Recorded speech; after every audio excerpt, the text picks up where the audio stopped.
दुनिया की एक ऐसी मुस्लिम सेना जिसके आगे अच्छे अच्छे पानी मांगते हैं। ये आर्मी इतनी ज्यादा खतरनाक और बहादुर है कि बड़े से बड़ा देश भी इनसे भिड़ने से पहले एक बार सोचता है।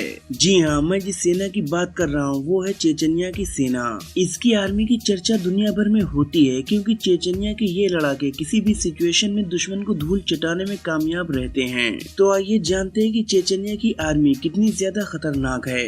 दोस्तों, चेचन रूसी लैंग्वेज का एक वर्ड है जिसका मतलब होता है बहादुर शेरनी। और आज के समय चेचनिया की फौज जिस तरह की है उनके लिए ये लफ्ज एकदम सटीक बैठता है क्योंकि चेचनिया की आर्मी के सभी जवान बहादुर शेर की तरह ही होते हैं।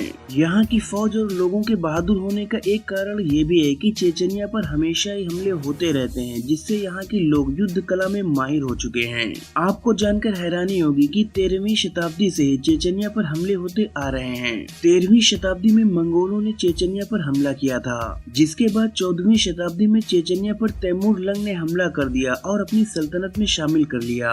तैमूर लंग के बाद इसको पाने के लिए कई सल्तनतों ने कोशिश की और सल्तनते उस्मानिया, रूस और ईरान के बीच अक्सर ही इसको पाने के लिए लड़ाइयाँ हुई। इसके बाद चेचनिया साउथ में रूस और नॉर्थ में जॉर्जिया के बीच आ गया। अब जब ये दोनों देशों के बीच में था तो चेचनिया सोवियत संघ का हिस्सा बन गया। लेकिन 1991 में जब सोवियत संघ के टुकड़े हो गए तो चेचनिया ने खुद को आजाद घोषित कर दिया। पर चेचनिया को नहीं पता था कि अभी भी उसे बहुत कुछ सहना बाकी है, क्योंकि ये बात रूस को बिल्कुल भी अच्छी नहीं लगी और 1994 में रूस ने चेचनिया पर हमला कर दिया। लेकिन इतने सालों से कई हमलों को झेलने के बाद चेचनिया के लोग बहुत ही ज्यादा मजबूत और बहादुर बन गए थे, जिसकी वजह से छोटा सा राज्य होने के बावजूद भी चेचनिया की आर्मी ने रूस का जमकर सामना किया। और इन लड़ाकों की निडरता और ताकत को देखकर रूस भी डर गया, जिसकी वजह से रूस को इस जंग में हार का सामना करना पड़ा। उसके बाद वक्त बीतता गया और रूस चेचनिया पर हमला करने का प्लान बनाता गया। जब रूस की सत्ता में पुतिन आए तो उन्होंने एक बार फिर से चेचनिया पर हमला कर दिया और इस बार पूरी प्लानिंग के साथ रूस ने चेचनिया पर हमला किया था। इसी वजह से चेचनिया की लाख कोशिश के बावजूद भी रूस ने चेचनिया को हरा दिया। जब चेचनिया रूस के अंडर में आ गया तो पुतिन ने यहाँ की सत्ता अहमद कादिरोव को दे दी और तब से लेकर आज तक चेचनिया रूस का ही हिस्सा है। आप चेचनिया को आधा अधूरा आजाद देश कह सकते हैं जो कुछ शर्तों के साथ रूस का हिस्सा है और इसलिए ये हमेशा रूस का साथ देता है। एक समय पर चेचनिया और रूस की बिल्कुल भी नहीं बनती थी, पर पुतिन की सत्ता में आने के बाद सब कुछ बदल गया और चेचनिया रूस का हिस्सा बनकर रूस का सबसे वफादार राज्य बन गया। इसके बाद 2007 में एक बम ब्लास्ट में अहमद कादिरोव की मौत हो गई, जिसकी वजह से चेचनिया को अब नया शासक चाहिए था। पुतिन ने अहमद कादिरोव के बेटे रमजान कादिरोव को सत्ता सौंप दी और तब से लेकर आज तक रमजान ही चेचनिया को संभाल रहे हैं। अब जब राष्ट्रपति पुतिन ने ही रमजान कादिरोव को चेचनिया की सत्ता दी थी तो रमजान और पुतिन के बीच अच्छी खासी दोस्ती हो गई और अब रमजान वही करते हैं जो पुतिन कहते हैं। चेचनिया की ज्यादातर आबादी मुस्लिम ही है और ये ऐसा वैसा मुस्लिम राज्य नहीं है, बल्कि बहुत ही ज्यादा कट्टर मुस्लिम राज्य है जहाँ पर शरिया कानून लागू है और अगर इस कानून को कोई तोड़ता है तो उसे बहुत सख्त सजा दी जाती है। मुस्लिम होने की वजह से यहाँ की सेना के ज्यादातर जवानों के दाढ़ी भी है। चेचनिया की सेना के ज्यादातर जवान छोटे कद के होते हैं, लेकिन इनकी हाइट से इनकी ताकत का अंदाजा लगाना बहुत मुश्किल है क्योंकि ये भले ही हाइट में छोटे हों लेकिन ये बड़े बड़े को धूल चटा देते हैं, जिसकी वजह से इन सैनिकों को दुनिया की सबसे खतरनाक मुस्लिम आर्मी कहा जाता है।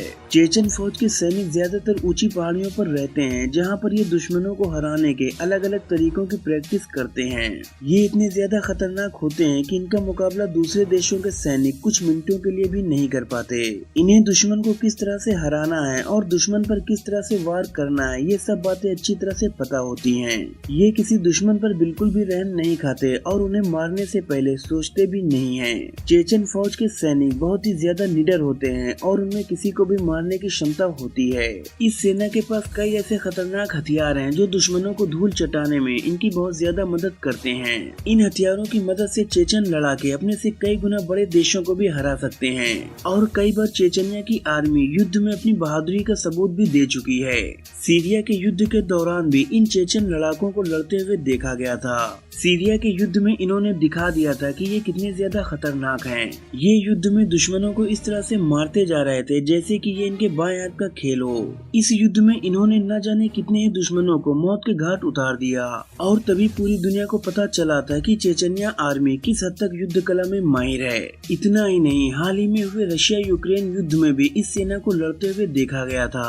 जैसा कि हमने पहले ही बताया कि चेचन्या के हेड रमजान और रशिया के प्रेसिडेंट व्लादिमीर पुतिन के बीच काफी अच्छी दोस्ती है और इसी वजह से इस जंग में चेचन्या को रूस की ओर से लड़ते हुए देखा गया था। चेचन्या की आर्मी ने इस जंग में रूस की बहुत ज्यादा मदद की। चेचेन आर्मी चाहे अपने लिए लड़ रही हो या फिर किसी दूसरे के लिए, इन्होंने हर जगह अपनी काबिलियत और बहादुरी का प्रमाण दिया है, जिसकी वजह से कई देश तो इनका नाम सुनकर ही थर थर कांपने लगते हैं और इस छोटे से राज्य ने कई देशों की नाक में दम कर रखा है। तो दोस्तों, इस वीडियो में फिलहाल इतना ही। आपको ये वीडियो कैसी लगी मुझे कमेंट सेक्शन में जरूर बताएं। अगर वीडियो अच्छी लगी हो तो लाइक करें और अपनी फ्रेंड्स और फैमिली में भी शेयर करें। और आगे भी ऐसी ही नॉलेजफुल वीडियोस देखने के लिए हमारे चैनल को सब्सक्राइब करके बेल आइकन को जरूर प्रेस कर दें। शुक्रिया।